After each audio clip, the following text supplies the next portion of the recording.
Bahkan bahwa di tahun 2023 ini harus menjadi turning point bagi Korea, harus menjadi titik balik bagi Korea kalau ia ingin bertahan di Inter.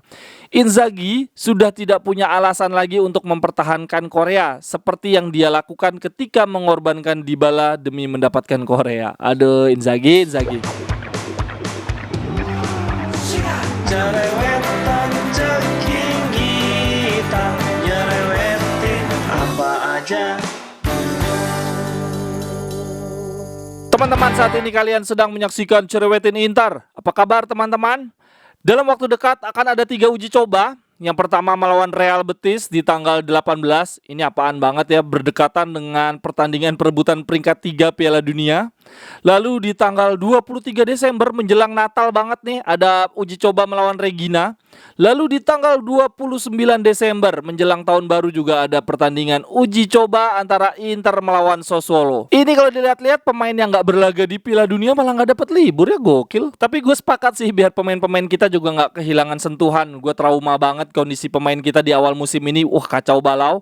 Dan di pertandingan pertama kita ada di tanggal 5 Januari melawan Napoli. Ini kalau dilihat-lihat sepertinya pemain yang berlaga di Piala Dunia nggak akan main kali ya di partai lawan Napoli. Lautaro Martinez dan Brozovic pasti kelelahan. Artinya opsi lini depan kita sangat terbatas ya teman-teman. Cuma Dzeko yang fit. Korea walaupun nggak ikut Piala Dunia, tapi kan dia masih cedera, mentalnya hancur. Begitu juga dengan Lukaku yang entah sekarang kebugarannya sudah sampai berapa persen. Kalau berita dari Tuttosport dibilangnya begini teman-teman. Sekarang Inzaghi punya peluang mencoba duo yang dulu sangat diinginkan Conte, Dzeko, Lukaku. Dulu emang Conte pingin banget sih kita ngait Dzeko untuk diduetin sama Lukaku. Kalau berita dari La Gazzetta dello Sport seperti ini, Lukaku kemungkinan besar akan melewatkan partai uji coba melawan Real Betis karena dia baru saja bergabung. Tetapi kemungkinan melawan Regina dia akan bermain selama 45 menit. Dan nanti ketika melawan Sassuolo dia akan mendapatkan menit bermain sebanyak 60-70 menit. Harapannya ketika melawan Napoli akan bisa bermain 70-80 menit dan bugar 100% di partai final Supercoppa melawan Milan. Untuk Lautaro Martinez sendiri dari Gazzetta dello Sport di sini dibilangnya akan mendapatkan istirahat singkat sebanyak 10 hari setelah final Piala Dunia. Artinya paling cepat Lautaro Martinez akan datang ke Milan di tanggal 28 Desember. Sehingga sangat kecil kemungkinan Lautaro Martinez akan ikut uji coba terakhir melawan Sassuolo. Dan menurut gua duet Dzeko Lukaku akan semakin nyata setelah membaca berita tentang Korea. Kalau menurut Gazeta, Korea saat ini masih recovery, masih pemulihan dari tendonitis. Gue nggak tahu tuh tendonitis tuh cedera bagian mana. Nah, yang menjadi bagian menariknya ini teman-teman, di Gazeta dituliskan bahwa Korea dalam dirinya tahu bahwa dia selalu punya tempat khusus dalam sistem permainan Inzaghi. Dan Inzaghi sendiri sangat menantikan Korea menjadi protagonis di tahun 2023. Saat ini Korea berlatih sangat baik di Appiano. Dia lebih bergairah dibandingkan biasanya.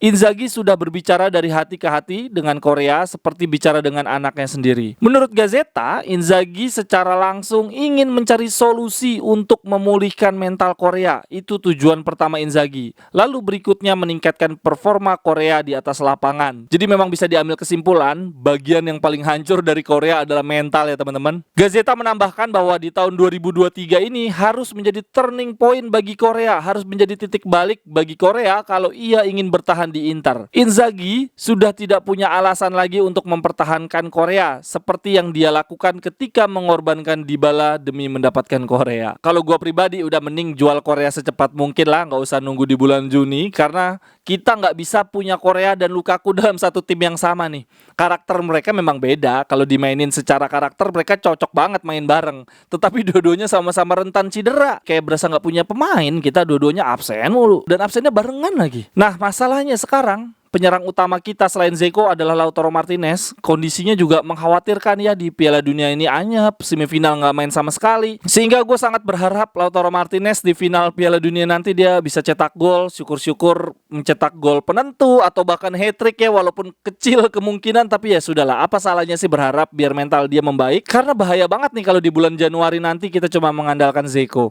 Kalau menurut teman-teman solusinya gimana nih untuk lini depan kita nih, mengingat Lautaro kelelahan, Lukaku masih gendut banget, Korea hancur secara mental. Duh, gue jadi kangen banget nih ngeliat Inter main, udah lama banget.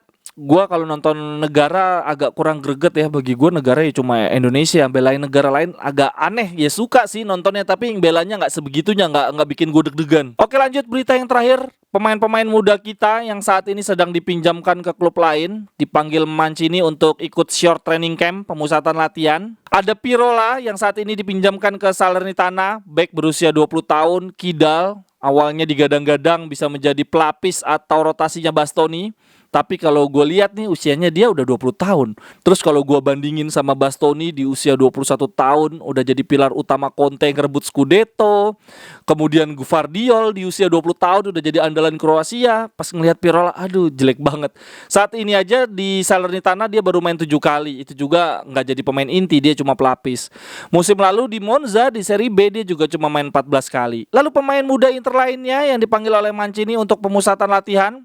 Ada gelandang serang usia 20 tahun nomor punggung 10 di Volendam, juru kunci di Liga Utama Belanda. Saat ini dia udah bermain 11 kali cuma nggak terlalu istimewa. Yang mengesankan justru pemain-pemain muda Inter yang dipinjamkan ke klub Serie B ya teman-teman. Ada penyerang muda Samuel Mulatieri, 22 tahun main di Frosinone. Musim lalu dia 29 kali main 7 gol. Untuk musim ini sudah 17 kali main, 5 gol 2 assist. Lumayan sih untuk ukuran penyerang nih, 5 gol 2 assist. Tapi kalau dibandingin dengan Giovanni Fabian, pemain yang lagi ramai dibicarakan, 19 tahun gelandang tengah, dia sama nih kayak Mulatieri, mainnya sudah 17 kali. Tapi dia cetak 5 gol 1 assist sebagai gelandang. Gila banget. Lalu terakhir pemain muda Inter yang dipanggil oleh Mancini ada Edi Salcedo. Wah, dulu digadang-gadang jadi wonderkid, tapi sampai dengan detik ini nggak berkembang-kembang juga. Usianya saat ini udah 21 tahun, nomor punggung 14, main di Bari. Sekian dulu untuk Cerewetin Inter hari ini teman-teman. Silahkan komentarnya. Duetnya Dzeko sebaiknya siapa? Lalu dari pemain-pemain muda Inter yang dipanggil oleh Mancini, yang menarik perhatian teman-teman siapa? Silahkan tuliskan di kolom komentar. Sampai ketemu di Cerewetan-Cerewetan berikutnya. Bye-bye, thank you. Cerewet